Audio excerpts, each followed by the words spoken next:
Trump interrupted her 12 times. 12 sharp jabs, mocking her voice, her roots, her purpose.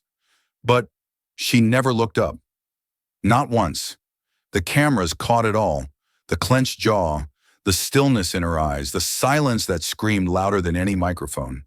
Then after the 12th interruption, she leaned forward and said 6 words. Just 6 words. And in that moment, the air changed. The room of generals and senators and CEOs, men accustomed to power, to applause, shuddered. You could feel their breaths catch. A veteran lowered his eyes. A newscaster whispered, "Oh my God."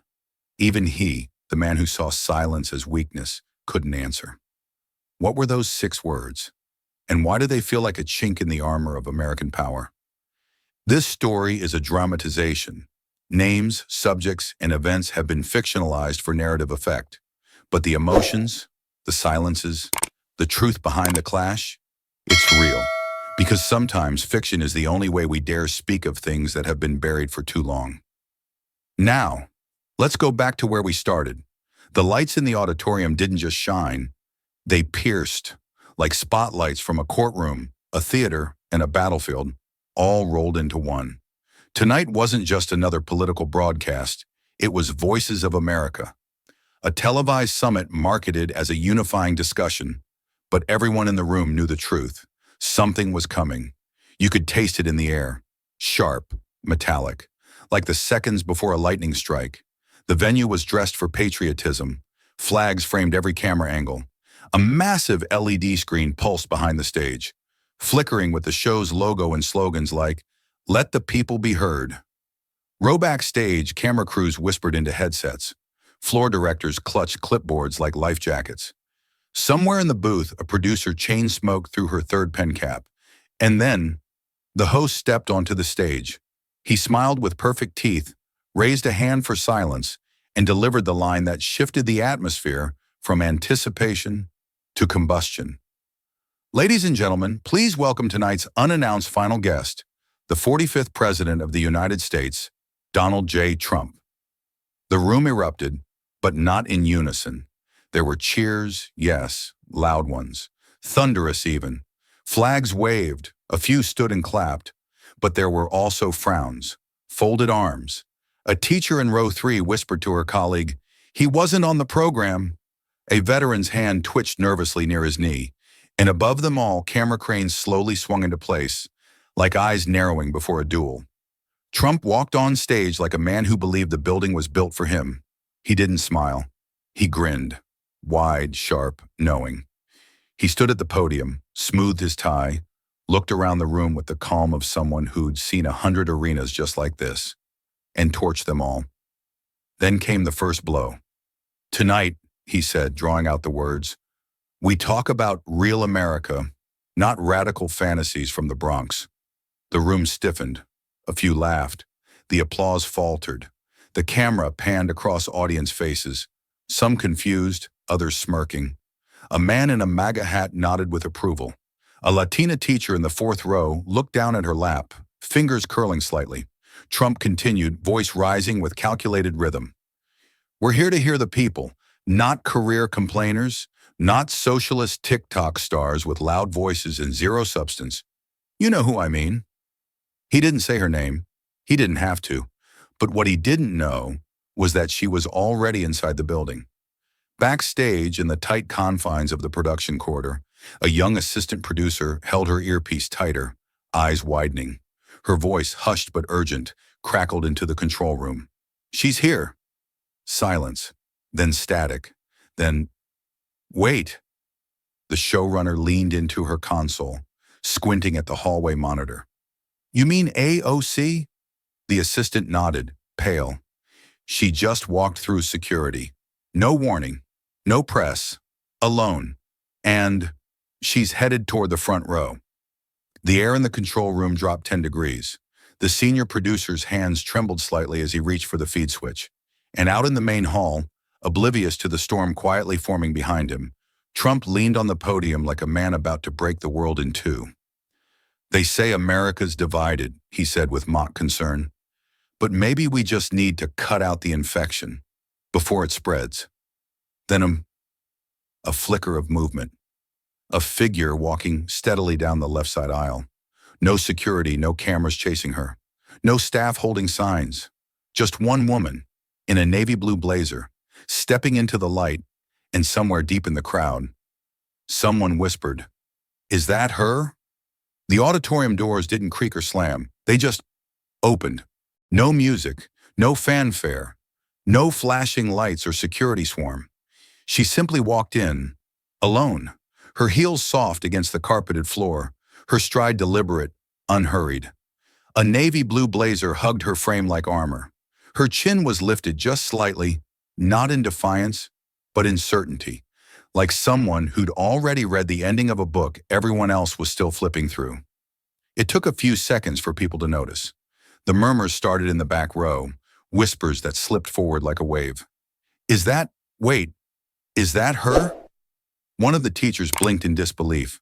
A veteran in the second row shifted in his seat, eyes narrowing.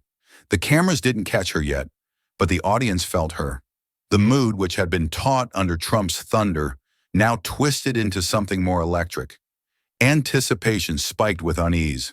She didn't look around. She didn't need to. She walked straight toward the front row and took the empty seat, third from center, reserved technically for a senior staff member who hadn't yet arrived. She sat without hesitation, crossed one leg over the other, and placed both hands on her lap. No phone, no notes. Just stillness. Up at the podium, Trump paused.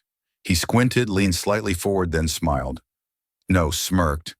The kind of smirk he used when cornering people in a boardroom.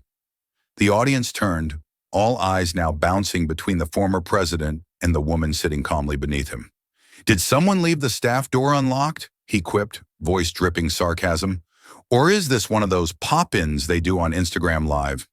A few half-hearted chuckles scattered through the crowd. The moderator, clearly unprepared, fumbled with his notes, his mouth opening then closing again, like a man halfway through a sneeze. He glanced at the floor director, who frantically whispered something off mic. AOC didn't blink. She stood, slowly, quietly. There was no microphone in front of her, but somehow her voice filled the space like it had been waiting there all along. "You invited America," she said, her tone razor-sharp but almost gentle. "I'm part of it." Silence. It wasn't the kind of silence that followed applause or even disagreement. It was the kind of silence that comes when something shifts in the room and no one knows what to do with it yet. The moderator hesitated, clearly caught between protocol and spectacle, then nodded toward the tech booth. A signal was given. Another mic, unused, dormant until now, crackled to life just beside the front row. A second spotlight adjusted, not dramatically, but just enough to illuminate both of them. The man at the podium, high and glaring, and the woman just below, grounded but unshaken. Trump raised an eyebrow. "Well," he said with mock amusement, "this might get fun." AOC didn't respond. She didn't need to. The war of words hadn't begun, but the battlefield had already been drawn. And for the first time since he walked on stage, Donald Trump looked curious. Trump let the moment linger. He thrived on tension, used silence like a blade.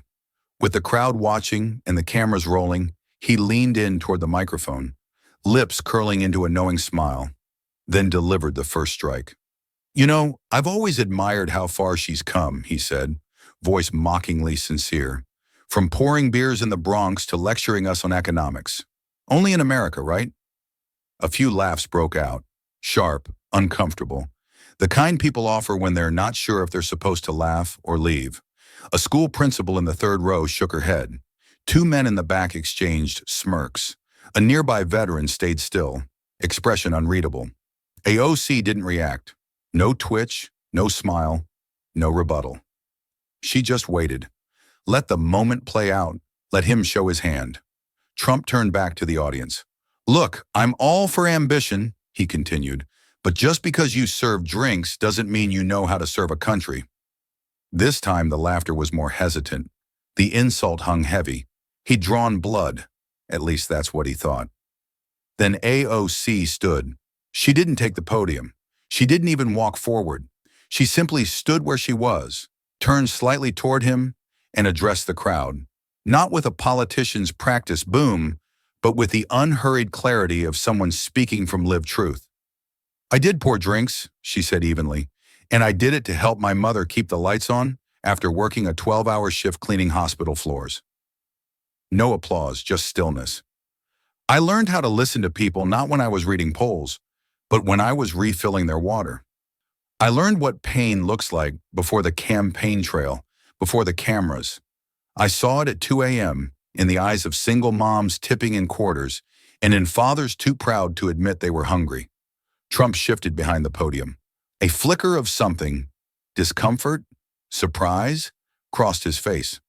If that disqualifies me, she continued, then maybe we've forgotten what America's supposed to stand for. The crowd wavered. Several heads nodded slowly. Others crossed their arms, but no one looked away. Trump's tone sharpened. Nice story, he snapped, but feelings don't fix inflation. Empathy doesn't build borders. Your whole career is built on whining, on victimhood dressed up as virtue. She didn't take the bait. You confuse power with volume, she said, her voice like cold glass. But shouting doesn't make you right, and pretending not to understand struggle doesn't make it disappear. His eyes narrowed. He stepped forward, gripping the podium. I understand America better than you ever will. She raised an eyebrow. Then why are you so afraid of it when it speaks back? A low ripple moved through the crowd. The camera zoomed in. Tight shots on furrowed brows, widened eyes, lips held tight. An older woman in the front row leaned in, clutching the edge of her seat like the floor beneath her might shift. The moderator didn't speak. The control booth didn't cut. No one dared to interrupt what was unfolding. Two figures stood on stage, one loud, flushed, and fighting to dominate, the other still, grounded, and refusing to bend. The audience had come expecting a discussion. What they were watching now felt more like a reckoning. Tonight, the debate is not planned, but it's necessary. Trump wasn't done. If anything, her silence had made him bolder. He stepped away from the podium and walked slowly toward the edge of the stage, one hand gesturing toward the ceiling as if delivering a sermon, the other slicing through the air with every phrase. The showman in him returned, louder, sharper, more weaponized. You represent fear, he barked, voice cracking slightly from the force. I represent strength.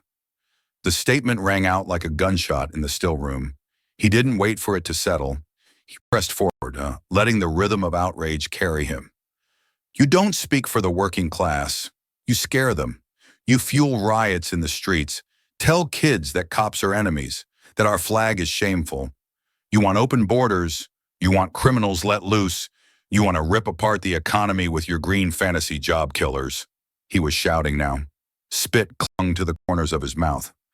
The crowd responded, not fully, but reflexively. Applause broke out from the back rows. A man near the center stood and cheered with two fists raised. Someone clapped, then stopped mid-motion, unsure. The rest of the room? Uncomfortable, watching. Trump noticed, but he didn't care. He saw movement as victory. He pointed straight at AOC, who was still standing in the same spot. Arms crossed, expression unreadable. And you built your brand not on policy, not on service, but on being loud. You sell victimhood. That's your product. Poor you. Poor Bronx. Poor America. He turned back to the crowd, eyes scanning the rows for approval. I built towers. She built hashtags. I built wealth. She built complaints. Another smattering of applause, but thinner now? Less sure. The teacher in the third row had stopped clapping. The veteran in the second row had crossed his arms and was looking not at Trump, but at AOC. And still she said nothing. She watched, not blankly, but deeply, like she was studying the room, not the man yelling in it. When Trump paused, panting slightly from the heat of his own tirade, she took one small step forward, no mic in hand, no cue from the moderator, no permission asked. Then quietly, softly enough that the first few rows leaned in to hear, she began to speak. I was taught never to shout just because someone else did. I was also taught that when someone fears losing control, they get louder. And that's what we're hearing tonight. The volume shift was immediate, like a string had been plucked too high and suddenly snapped. I've never said America was shameful, but I have said we have things to fix. And if asking for clean water, or jobs that pay rent, or justice for people who die in handcuffs makes you uncomfortable, then maybe it's not fear I represent. Maybe it's your reflection. She looked not at Trump, but at the audience. Ask yourselves this: who benefits when we stop listening to each other? When we're too angry, too afraid, too divided to even ask a question? There was no applause yet, but there was a tension, because something had shifted, and not just in her tone, but the room itself. AOC didn't respond with a counter-argument. She didn't raise her voice or return fire with fury. She simply stepped toward the secondary podium, unused until now, and tapped the screen beside it. A soft blue glow washed over the auditorium as the backdrop changed. What had once been a patriotic banner now displayed a photograph, grainy, unfiltered, achingly real, or it was a woman, mid-30s, holding two children, one on her hip, the other clutching her jeans. All three were smiling, but their eyes looked tired. At the bottom of the screen, her name appeared: Maria Estrada, laid off March 2019, Detroit, evicted after losing her health care. AOC didn't look at Trump. She didn't even address the crowd just yet. She clicked again. Tyrell Moore, age 26, lost SNAP benefits under 2018 eligibility changes. Died of untreated diabetes complications. Newark. And again. Sergeant Raymond Vick, Army veteran, 2 tours in Iraq. Lost VA mental health access in 2020. Suicide June 14th, Fayetteville, North Carolina. That one held. The screen didn't change. The names sat there like a weight dropped on the floor. The audience stopped shifting in their seats. Even the occasional cough or whisper had vanished. AOC finally looked up. "I won't stand here and argue policy bullet points," she said quietly, "because they're not bullet points. They're people. They had names. They had stories. They had bills to pay and kids to feed, and doctor visits they postponed for too long." She turned slightly, her voice steady, almost maternal. Some were Democrats, some were Republicans. Most didn't have time to care about either. They were too busy surviving. The room had gone still. A woman in the 6th row dabbed her eyes with a tissue, hands shaking. A man who had cheered earlier now looked down at the floor, his hands clasped tight. "This isn't about whether you like me," AOC continued. "It's about whether you remember them." She clicked again. More names, more faces. An elderly couple who lost their home in the 2020 foreclosure spike, a teenage boy who died of heat stroke during an unregulated warehouse shift, a public school janitor who caught COVID after being denied hazard pay and never came home. "I carry these names because someone has to," she said, "and because no one should have to go viral to matter." There was no applause, just silence, the honest kind. The kind that happens when no one knows what to say because they've finally started listening. And then, for the first time since stepping onto the stage, Trump interrupted. His voice cut through the moment, sharp and agitated. "Okay, we get it," he snapped. "You're playing Oprah now. Tragedy theater. But what about the real numbers? You want to run this country on feelings?" He was visibly flustered. Not enraged, not roaring, just off balance. His tone missed its usual swagger. The bravado cracked ever so slightly. AOC turned to him slowly, then looked back at the screen, now filled with dozens of faces, different ages, races, zip codes, an accidental mosaic of forgotten America. "They were the real numbers," she replied. "You just stopped counting them." She stepped away from the podium and let the screen speak in her silence, and the silence spoke volumes. Trump was done waiting his turn. His body tensed, one hand clenched on the edge of the podium, the other slicing through the air like a gavel. His face was flushed now, not with performance, but with frustration. The pictures on the screen behind her were still fading, but he didn't care. "You hate America," he snapped, voice cracking at the edges. "You always have." The words landed like a slap, not just at her, but at the room. Some gasped quietly. Others stared at him, stunned by the bluntness. But he pressed on. "You thrive on victimhood. You make your career off of shame. Shame of the flag. Shame of our soldiers.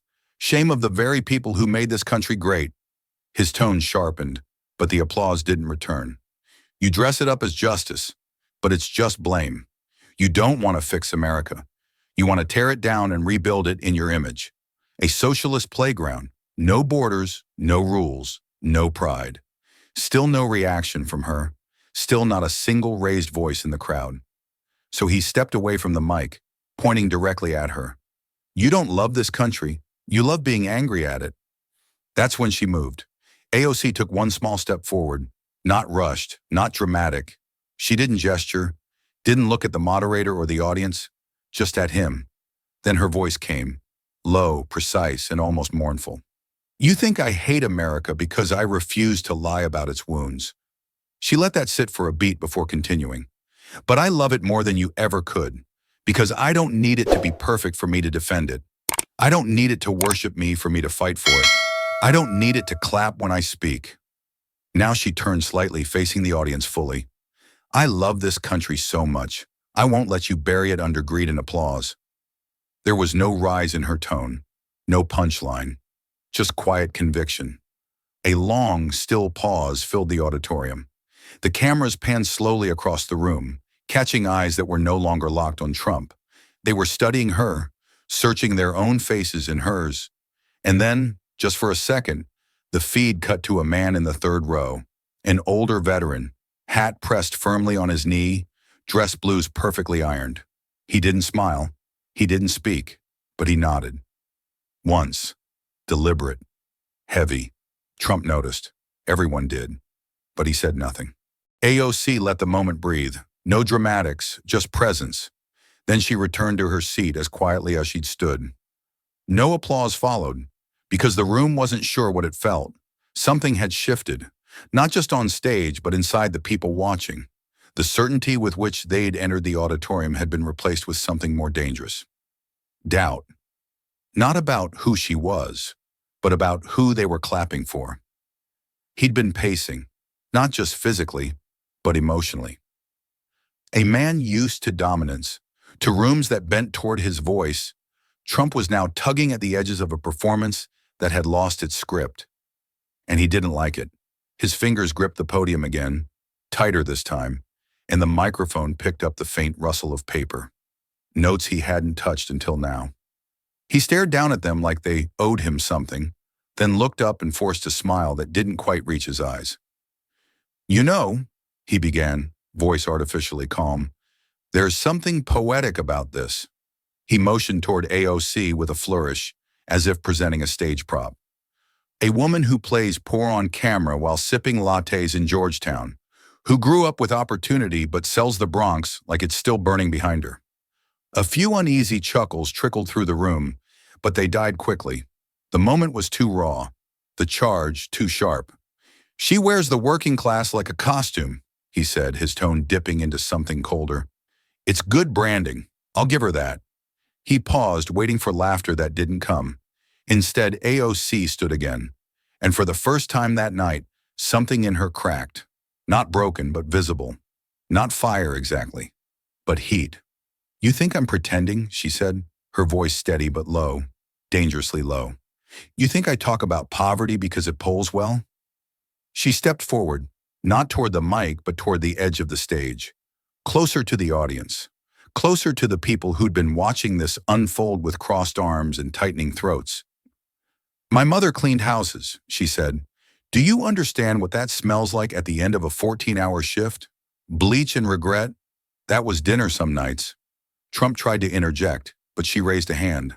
Not shouting, not pleading, just commanding. Don't talk to me about struggle, she said. You built walls.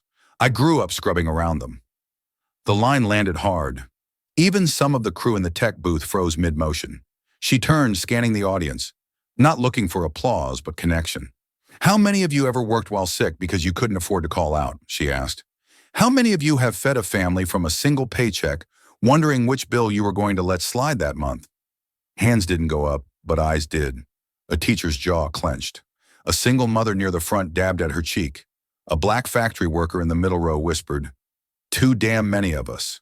And no one shushed him. I don't wear the Bronx, she said. I carry it. Her voice wasn't raised, but it carried. Not like a speech, like a memory. Trump leaned against the podium again, but he didn't speak. His mouth opened slightly, then closed. A shift had happened, barely perceptible, but real. And AOC? She wasn't calm anymore. She wasn't polite. She wasn't letting the moment pass. She was holding it, owning it, like someone who had waited a very long time to finally be heard. AOC didn't return to her seat. She didn't pause to let the heat of her last words settle. She moved with quiet precision, walking toward the podium that had been left untouched all evening. Stage right, meant for moderators, analysts, maybe guest economists. But now it was hers. The screen behind her dimmed. The audience murmured in confusion. Trump furrowed his brow, scanning the room as if trying to locate the cue cards he never needed. Then the projector lit up. A single PDF document filled the massive screen. Government header, confidential watermark. The heading read, Emergency Procurement Log, Q2 2020, Fast Track Pandemic Response. No explanation, no commentary, just one slow scroll. Page after page, company names, contract totals, award dates, fast track authorizations, all leading to a list of familiar entities, some quietly tied to shell corporations, others directly connected to longtime Trump associates. AOC finally spoke. These are contracts, government contracts, issued during the height of the pandemic. She clicked a remote in her palm. A second document replaced the first. Nearly $400 million in emergency funds, she continued, were awarded to firms with no medical experience, no delivery infrastructure, and, interestingly, direct connections to golf courses in Palm Beach and corporate law firms on Fifth Avenue. Gasps. Not dramatic ones, but enough to feel like wind shifting in a sealed room. This isn't about poor decisions. This is about deliberate ones. She gestured to a highlighted section. One of these companies charged the government $19.50 for a surgical mask that cost $1.27 the year before. She turned, still calm. While nurses were reusing paper gowns and families were burying loved ones over FaceTime, someone made money. And not someone random.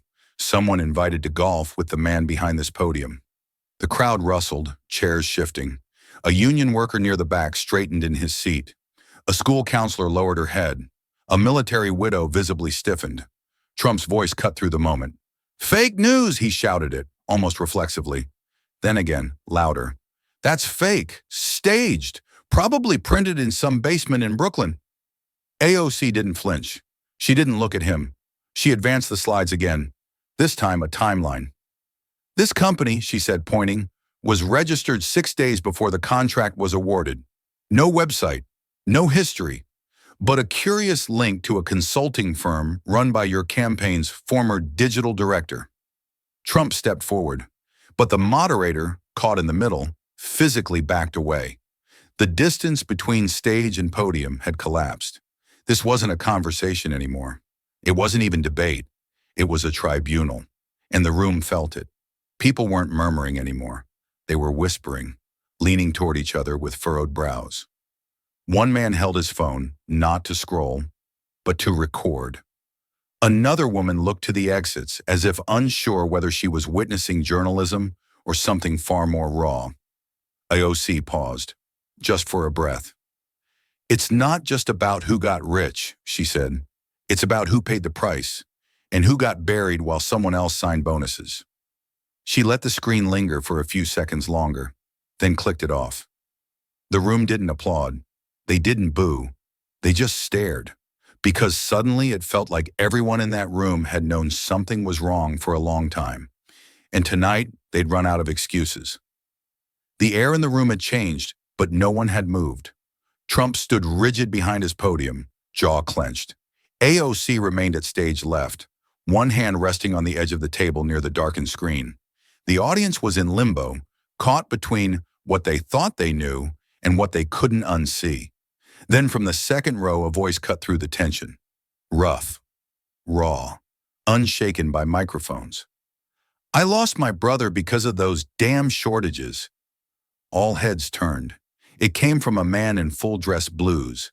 His ribbons sat perfectly aligned across his chest. His fists trembled at his sides. He wasn't shouting for effect. He was shaking from the effort of not shouting more.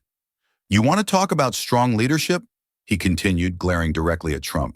"My brother came home in a flag-draped coffin because the VA canceled his treatment twice.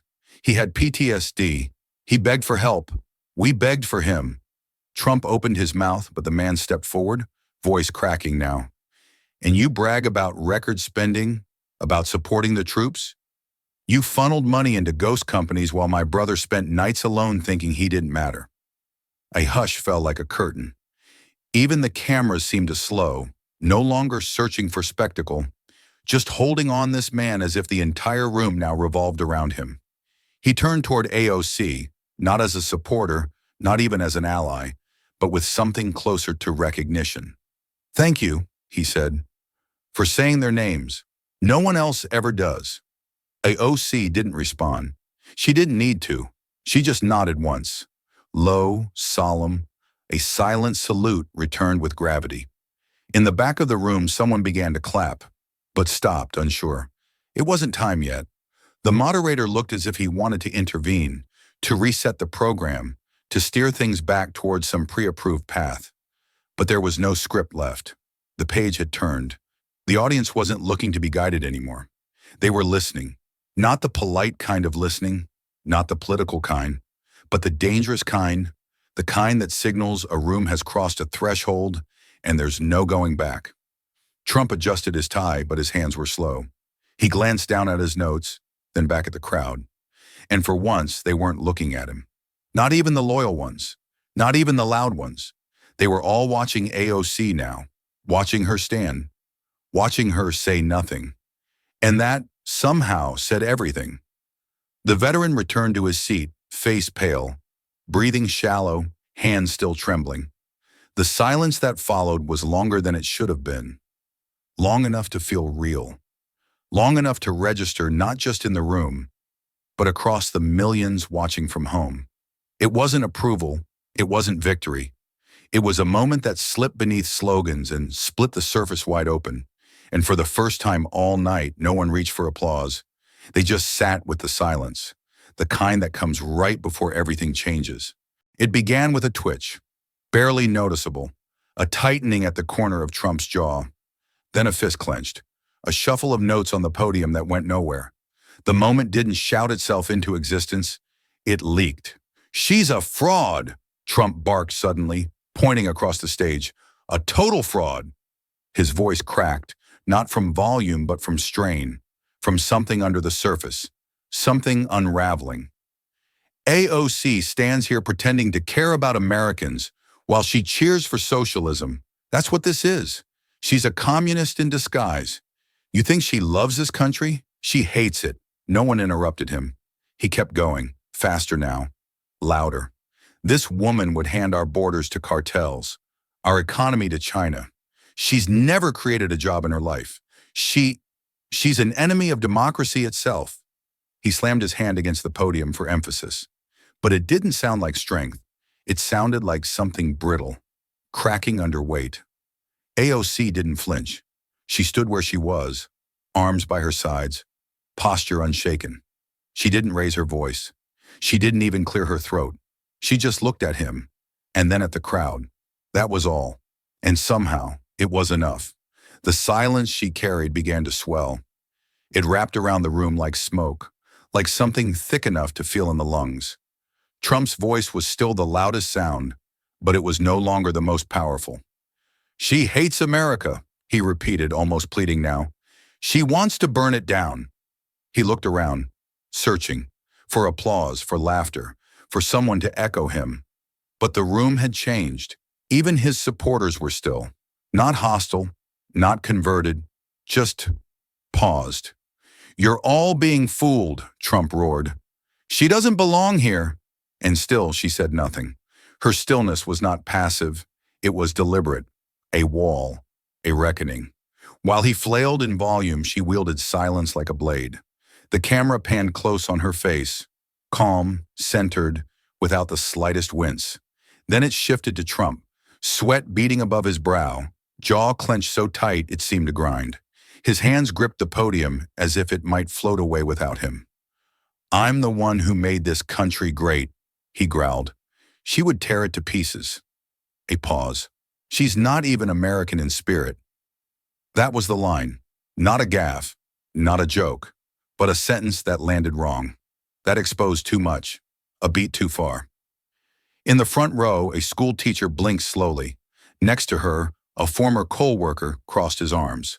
Further back, a woman in military fatigue shook her head. No one spoke, but the air carried something different now. AOC's silence grew heavier, not just the absence of words, but the presence of something stronger. Resolve, restraint, confidence that didn't need punctuation. Trump leaned forward, veins tight against his neck. "Say something," he hissed. "Defend yourself." But she didn't, and in that moment, everyone saw it. He was loud, she was unshakable, and the silence had chosen her. The silence lingered like fog, thick and unmoving. Trump stood frozen behind his podium, red-faced, breathing unevenly. The veins on his temple pulsed with the tempo of panic disguised as pride. Then she spoke. Just one sentence, software precise. "You fear women who don't need to scream to be heard." It was not a comeback. It was a diagnosis. Trump blinked. Confusion flashed behind his eyes. As if she had seen something in him that he'd spent decades hiding. As if she had reached through the shouting and touched the nerve that had always been exposed, but never acknowledged. He slammed his hand on the table. "I've built empires," he barked. "You built nothing. You read speeches like a waitress reciting specials." The moderator flinched. Someone in the tech booth leaned forward. Two men from security began walking, slowly but purposefully, down each side of the stage. Their black suits blending into the curtain shadows, but not invisible. AOC didn't turn her head. Her eyes stayed fixed on him, calm but unrelenting. "I served people," she said quietly. "You served yourself." The crowd didn't cheer. They didn't need to. The moment wasn't for applause. It was a hinge. The kind that swings the room open or slams it shut. Trump sneered, spit gathering at the edge of his mouth. "You talk pretty now, but your whole campaign was just a pity story. You milked your mother's cleaning job. You—" He stopped. AOC had taken a single step forward. Just one. Not toward the podium, toward the center of the stage, toward the country. "You keep trying to make me small," she said. "But if I were really that small, Mr. Trump, then stop trembling." The line wasn't shouted, it was offered, and it landed like steel dropped on marble. A gasp rippled through the audience. Tiny, involuntary, like the wind before a thunderclap. The camera crew scrambled. One voice from the booth asked, "Should we cut to break?" The lead producer didn't blink. "No," she said. "America needs to watch this fall apart." The moderator quietly stepped back, out of frame. Trump's face twitched again. Not rage, not even shame. Something more delicate, a crack in the glass. Something neither his handlers nor his voters had ever been allowed to see. "You don't know the first thing about power," he mumbled. AOC replied softly, "I don't worship it. That's the difference." The lights felt brighter now. Or maybe it was just that everything fake had been burned away. The showmanship, the slogans, the decades of built-up myth. All that remained was a man unraveling and a woman who refused to move. The security detail slowed as they reached the wings, not intervening, just waiting. The air in the room was no longer thick with silence. It was heavy with truth. And the truth was this: one person on that stage was performing. The other had nothing left to prove. There was a beat, just a breath, where everything seemed to freeze. Cameras stayed locked, no music played, no cues from the production booth. Just the sound of Donald Trump pushing back his chair. The scrape echoed louder than his voice had just moments before. He didn't shout. He didn't gesture for applause. He didn't even look back. He simply walked off stage. Left, stage right, past the flags, past the moderator whose mouth hung half open, past the cameras that kept rolling, past history being made in real time. The audience didn't gasp. They held their breath, like a nation unsure whether to clap or grieve. The door closed behind him with a soft, final click. And still, silence.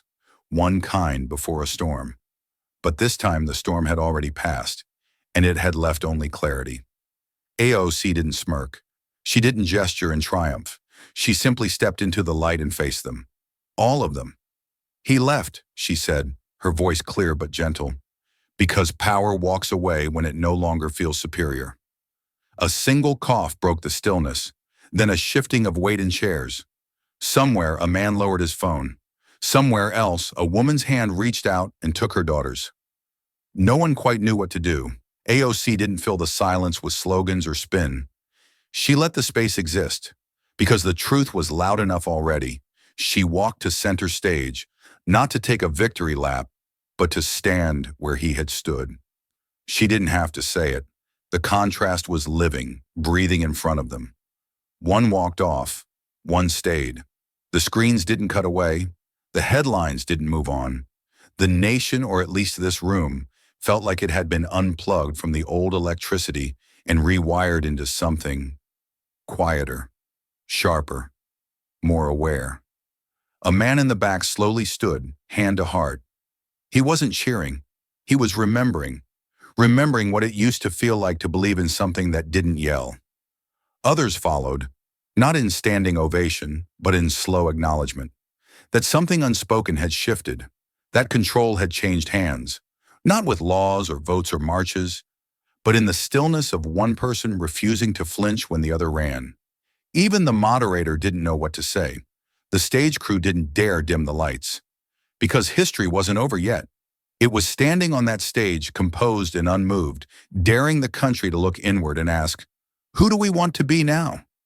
And somewhere, far behind the curtains, a door slammed.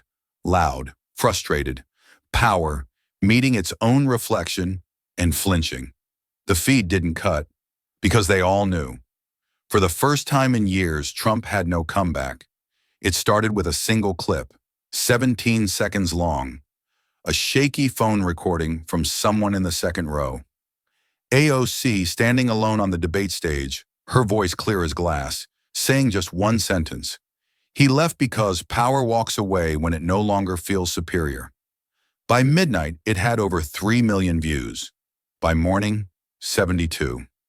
The internet didn't just react, it detonated. TikTok was first.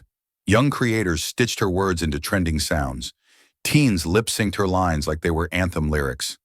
Veterans posted quiet tributes with her image in slow motion. One video, just a Marine saluting the screen in silence, got 10 million likes overnight. Instagram turned poetic. Black and white photos of her stance, her gaze, her poise, flooded timelines with the caption, "She didn't flinch. He fled." On X, hashtags trended worldwide. Number she stayed. Power shift. AOC versus Trump. Within 24 hours, her words were translated into over 20 languages. A graffiti artist in Sao Paulo painted a mural of her silhouette, standing alone under the phrase, "A voz que non treme," the voice that doesn't tremble. Late-night hosts stumbled through their monologues, jaws still half open. Colbert whispered, "What did we just witness?" While Jon Stewart admitted, "I've done this 20 years. I've never seen a walk-off like that." News anchors argued over it. Conservative panels scrambled to shift narrative, some blaming the moderator, others calling it a strategic withdrawal. Liberal pundits called it the debate that ended debates. But even the skeptics couldn't deny the footage. Split screens played across every outlet, Trump's red face and storming exit, juxtaposed with AOC's stillness. One frame had become the new American mirror.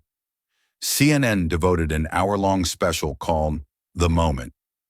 MSNBC looped the Marine's outburst. Fox tried cutting the clip early, but leaked footage filled in the gaps. There was no escape from the image of a former president choosing the door over the mic. And in the comment sections, millions of them, the mood wasn't gloating. It was stunned, reflective, unmoored. "I voted for him twice, but I've never seen a leader walk away like that." She didn't destroy him. He revealed himself. This wasn't politics. This was exposure.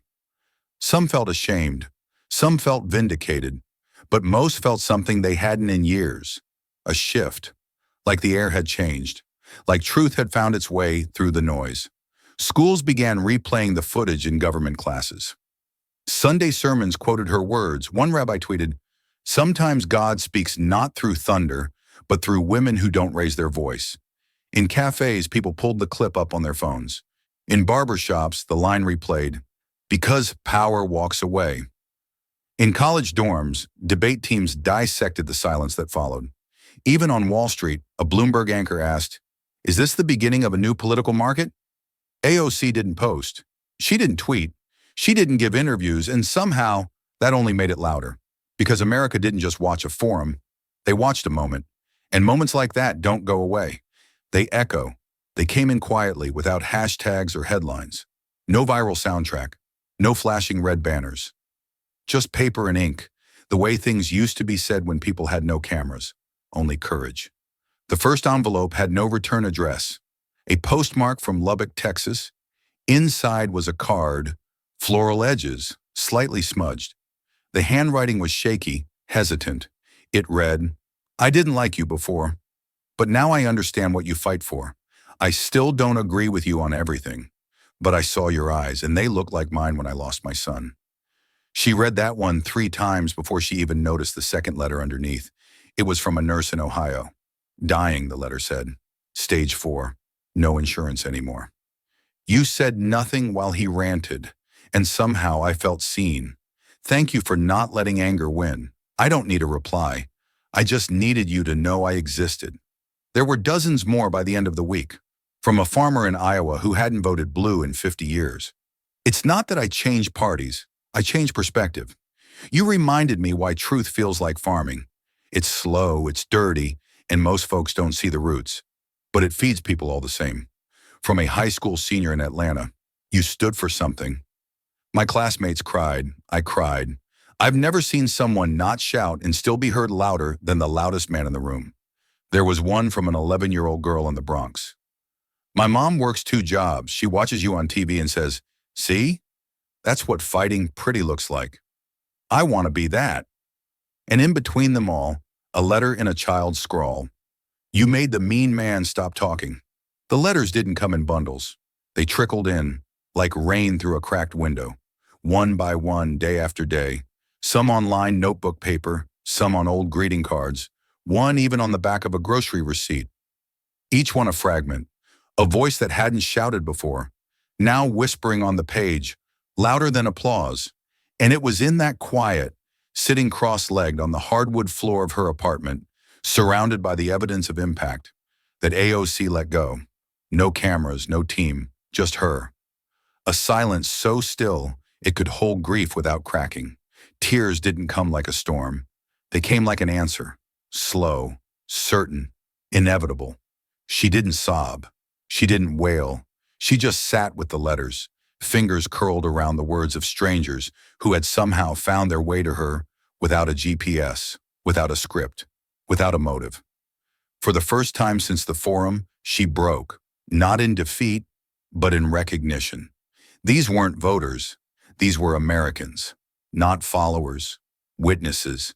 And in their witnessing, they gave her something she hadn't expected: permission to feel, to rest, to believe that maybe, just maybe, she hadn't just endured something.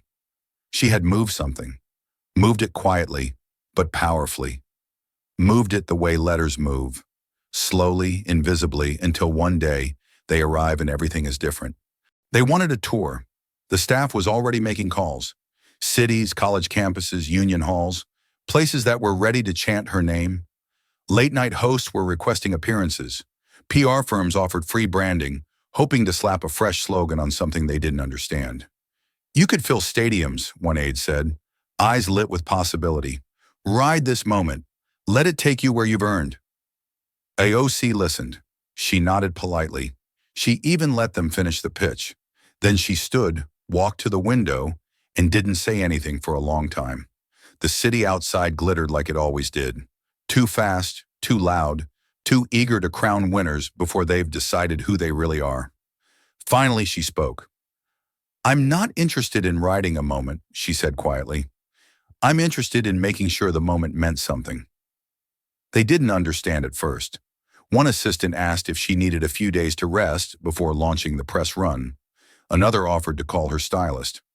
"No," AOC said. "I need a ticket. Coach, to Mississippi." The room went silent.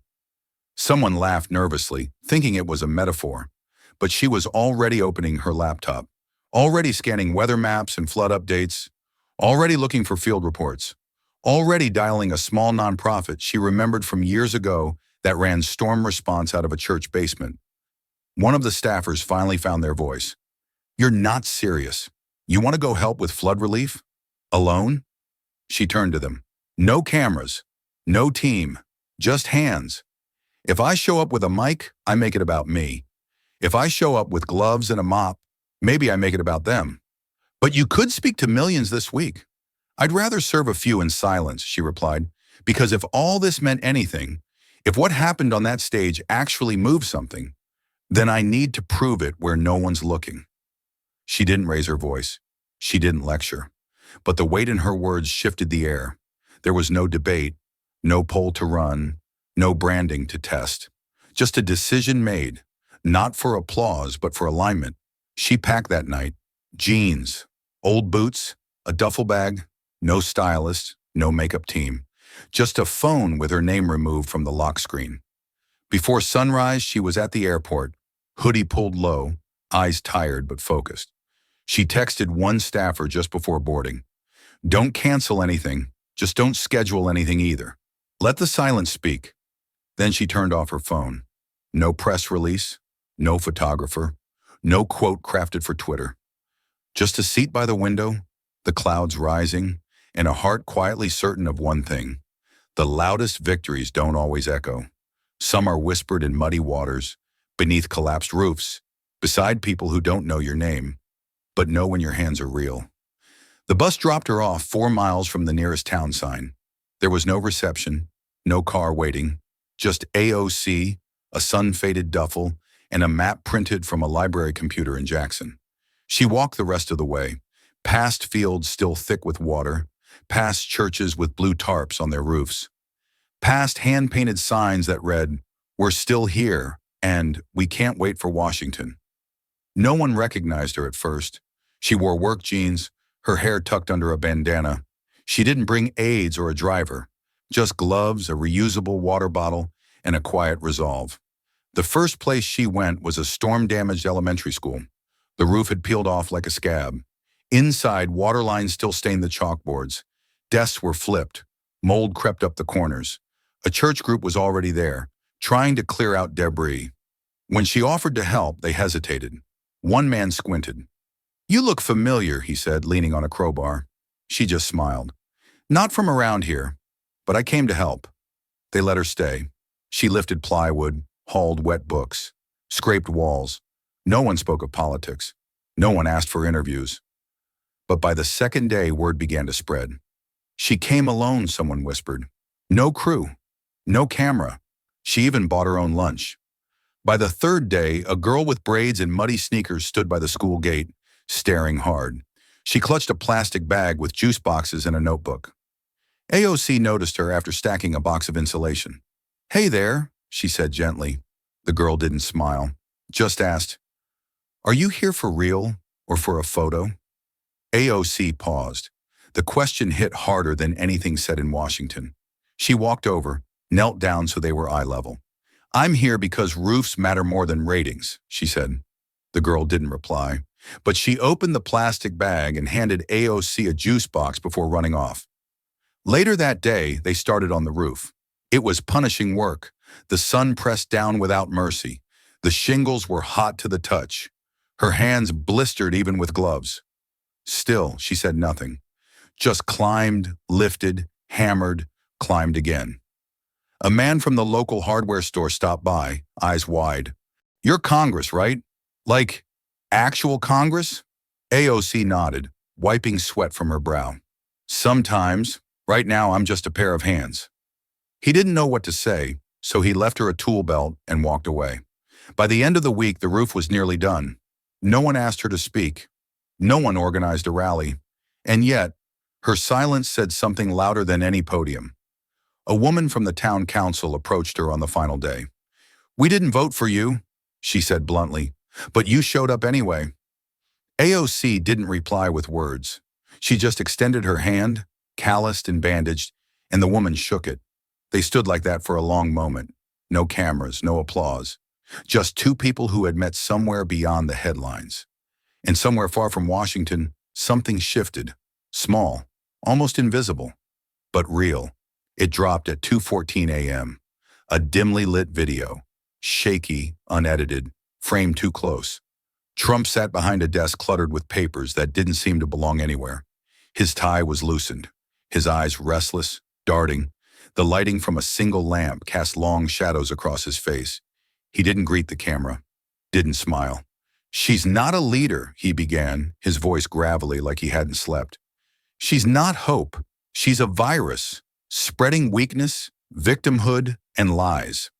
There was no applause track, no cuts, no teleprompter. He leaned in. "She wants you poor. She wants you begging. She wants to break everything this country stands for. And she's doing it with a hammer made of sympathy and tears." He chuckled, but it didn't land. It was a sound too bitter to be humor. "Some of you are falling for it. I see it. I read the comments. Oh, she's different. No, she's worse. Because at least I told you what I was. She's selling you a disguise. And the price is America." Then he leaned back, exhaled hard, and stared into the lens with a mixture of fury and desperation. "We stop her now," he said, "or we lose everything." The video cut without warning. No outro, no banner, no campaign slogan, just black. Within minutes, it began to circulate. At first, the metrics looked familiar. A spike, shares, reposts. But then something unexpected happened. The curve flattened. People paused. They watched but didn't react the same. The comments weren't the firestorms he was used to. Instead, they were quiet, weary. This again. He used to sound powerful. Now he just sounds scared. It's like watching a man yell at a storm he can't stop. On a subreddit once loyal to him, the top comment read, "The Emperor's Last Rant." And on a TikTok stitch, a teenager simply said, "Imagine being this obsessed with someone fixing a roof." By morning, the video had tens of millions of views, but the conversation had changed. It wasn't about AOC. Not really, it was about him. News anchors didn't dissect his words. They dissected his face, his tone, his hands trembling as he pointed at shadows. One panelist on MSNBC said quietly, "This doesn't feel like power. It feels like panic." Even his former allies stayed silent. No retweets, no defenses. For years, his fury had been gasoline. Now it barely lit a spark. At a small breakfast diner in Ohio, a man turned the video off midstream and sighed. "I just wanted my kid to go back to school with a roof," he said to no one. In the past, his outrage had fed millions. Now it just reminded them how tired they were of shouting. In Mississippi, AOC didn't respond. She kept her gloves on, climbed back onto the roof, and kept hammering. And somewhere in that hammering, in the rhythm of work that needed no broadcast, the country found something they didn't know they'd missed. Steadiness. It arrived folded in half, tucked inside an envelope that looked like it had been handled a dozen times. The return address was handwritten. No congressional seal, no corporate logo, just Cimarron High School, Dodge City, Kansas. Inside, the note was short, printed on plain white paper. No letterhead, no official stamp. Just words that didn't need embellishment. Congresswoman Ocasio-Cortez. Our seniors have followed everything these past few weeks. Some of them had never watched the news until now. They've argued, cried, debated, and cheered. And one sentence keeps coming up in class discussions. She didn't run. You showed our kids what courage looks like. We'd be honored if you would speak at our graduation. No press needed, just you. With respect, Principal Janice Mahoney, Cimarron High. She read it twice, then a third time. It wasn't the kind of invitation her office usually screened. No talking points, no strategy session, no media opportunity, just a request from a place no one expected her to go. She didn't tell her team right away. She didn't even mention it over their daily Zoom briefing, where one staffer suggested she schedule an appearance on Colbert. and another pushed for a podcast roundtable on how to fight right. Instead, she waited until the call ended, closed her laptop, and sat alone with the letter in her hands. There was something disarming about its simplicity. No politics, no platforms, just a principal reaching out because her students had been moved. Not by strategy or spectacle, but by presence, by the fact that she'd shown up when it counted. That night, she called Principal Mahoney directly. No aide, no scheduler, just her voice on the line. "Hi," she said when the principal answered, clearly surprised. "I'd be honored to come." Mahoney paused for a beat, then exhaled. "Thank you," she said, her voice catching slightly. "They're going to remember this for the rest of their lives." "I hope I earned that," AOC replied. There was no press release, no tweet, no leaked itinerary. Her flight was booked under a different name. She wore a plain black dress and carried her own bag. When she arrived in Dodge City, she rented a car herself and drove the final stretch to the school in silence. The fields wide and golden around her, the air thick with early summer warmth. The graduation was set on the football field. Folding chairs, a rented arch of balloons. Rows of families fanning themselves with paper programs, a simple sound system, and a breeze that kept tugging at the tassels on the students' caps. When she was introduced, there was no swelling orchestra or big ovation, just a quiet rise to their feet. Respect, not frenzy. And when she spoke, it wasn't a performance. She talked about failure, about showing up anyway, about roofs and silence, and how the loudest thing you can sometimes do is not walk away. She ended with one line. "History isn't made when you go viral. It's made when you go." They clapped, not wildly but warmly. After the ceremony, she stayed behind, took photos with students, hugged mothers, signed the inside cover of yearbooks. Not one reporter was there, but every student would remember, and that was enough. The projector hummed faintly as the final seconds of the debate clip faded to black. In the front of the classroom, Ms. Herrera clicked the remote, and the screen froze on one image. AOC, standing in silence while Trump raged, his face flushed, words flying like darts that never landed. The room was quiet. 22 sixth graders sat in their chairs, some leaning forward, some reclined with folded arms, but all staring, processing. It wasn't the usual lesson plan for a Tuesday morning, but something about the past few weeks had shifted even the most rigid routines. Ms. Herrera, a public school teacher in Albuquerque, had felt it in her bones, in the way her students whispered about that woman in the hallway, in the way one of her boys asked last week, "Is it true she made the president leave?" So today she decided to show them. Not the whole debate, just the clip. Just that moment. A hand went up near the back. It was Liana. Quiet, thoughtful, the kind of student who often waited until everyone else had spoken before raising her voice. Ms. Herrera nodded toward her gently. "Yes, Liana?" The girl looked down at her desk, then back up. Her voice was soft, but it carried. Why didn't she yell back? Some of the other students turned to look at her. Not in judgment, just curious. It was a question that hadn't yet been asked aloud. Ms. Herrera let the silence linger a moment before answering. "She didn't need to," she said, "because sometimes strength isn't about being louder, it's about being still when someone tries to shake you." Liana thought about that. So did the others. A boy named Ethan, who was usually the first to fire off a joke, suddenly raised his hand. Was she scared? Maybe, Ms. Herrera said honestly, but courage doesn't mean you don't feel fear. It means you show up anyway. The class sat with that. The sunlight from the tall windows fell across their desks, warming the scratched surfaces where generations of kids had etched their initials with paper clips. The room smelled faintly of pencils and hand sanitizer. On the screen, the image remained still. AOC, chin high, hands at her side, unmoved while the man beside her practically shook. Ms. Herrera stepped closer to the screen. You'll see a lot of shouting in your life, especially in politics. But what she did there, that quiet, that was the loudest thing in the room. Liana didn't say anything else, but she didn't look away. Later, after the bell rang and chairs scraped and backpacks zipped, she lingered behind. Her fingers toyed with the hem of her sleeve. "Ms. Herrera?" she asked. "Yes?" Liana hesitated. Then, do you think someone like me could do that one day? Ms. Herrera didn't answer right away. Instead, she walked to her desk, picked up a sticky note, and scribbled something.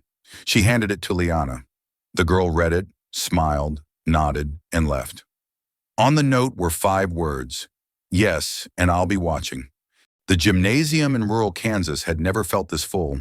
Folding chairs stretched to the walls, parents fanned themselves with programs, and the faint scent of carnations and fresh hairspray lingered in the humid air. Banners hung from the rafters. Class of 2025, printed in bold letters beside crepe paper streamers in gold and navy. No press, no podium of flashing cameras, just a small stage, a wooden microphone, and a graduating class of 72 students whose lives were changing, whether they realized it yet or not. AOC stood at the microphone in a simple navy suit. No entourage, no fanfare. She had flown in the night before, quietly as promised. Her speech wasn't long. It didn't need to be. I know you're hearing a lot about what comes next, she began. Jobs, college, pressure. But the most powerful thing you can do, today, tomorrow, and long after that, is decide what kind of voice you want to have in the world. She didn't speak of politics. She spoke of dignity, of her mother folding linens at 11 p.m. because the rent didn't wait, of fear that made her voice shake during her first campaign debate, and of the strength it took to keep speaking anyway. And maybe, she said, looking out over the sea of blue caps, strength isn't just standing tall. Maybe it's choosing not to sit down when your knees are trembling. Applause followed. Not thunderous, not rehearsed, just real. After the ceremony, students formed a quiet line near the side steps. Most wanted a handshake, a smile, maybe a hug. A few just said thank you and walked away quickly, eyes bright with something they hadn't yet named. Near the end of the line stood a girl named Rachel. Tall, freckled, slightly awkward in how she held herself, like she was still deciding what kind of space she was allowed to take up. When it was her turn, she didn't say anything right away. Instead, she handed over a small folded piece of notebook paper. AOC took it gently. For me? Rachel nodded, eyes not quite meeting hers. Then she walked off, catching up with her friends near the bleachers. AOC waited until the crowd thinned, until the principal had thanked her again, and the last camera flash from proud families had faded into sunlight. She stepped to the side, away from the noise, and unfolded the paper. In pencil, the note read, I want to be loud without being mean. I want to be soft but never weak. I want to be like you. A breeze swept through the open gym doors. She stood still, the kind of stillness that holds more than silence. She didn't smile. Not exactly, but her face softened. She folded the note carefully, precisely, like it was something sacred. Then she slid it into the inside pocket of her coat. Not her purse, not her phone case. The coat would go with her to Capitol Hill, into meetings, onto floors where voices tried to shout her down. She would carry the paper with her, not as armor, as a reminder. The marble steps of the Capitol had never looked so endless. Not because they were steep, but because each one carried the weight of everything that had come before. Every bill fought for, every insult absorbed, every silence that spoke louder than rage. AOC descended them slowly, alone. No cameras followed her this time, no aide at her side.